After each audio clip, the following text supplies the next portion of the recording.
ஜனவரி 1, 2026 அமெரிக்காவுல நியூயார்க் மேயரா முதல்ல ஒரு முஸ்லீம் பொறுப்பேற்காப்புல. அவர்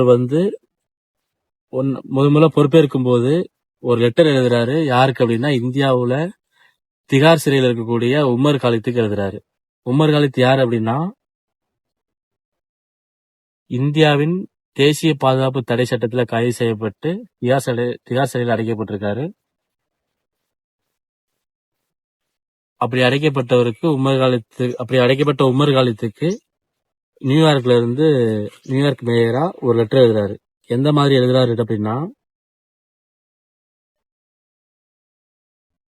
கசப்பை பற்றிய உங்கள் வார்த்தைகள் எனக்கு அடிக்கடி ஞாபகம் வருகின்றன. அது ஒருவரை முழுமையாக ஆட்கொள்ள விடக்கூடாது என்பதன் முக்கியத்துவத்தை நினைவுபடுத்துகின்றன. இப்படி ஒரு லெட்டரை நியூயார்க் மேயர் எழுதியிருக்காரு. இன்னைக்கு நியூயார்க் மேயரா பொறுப்பேற்கும் போது இந்தியா வம்சாவளின்னு சொல்லி பெருமைப்படுறோம். இந்தியாவிலும் சரி, உலகிலும் சரி, முஸ்லிம்கள்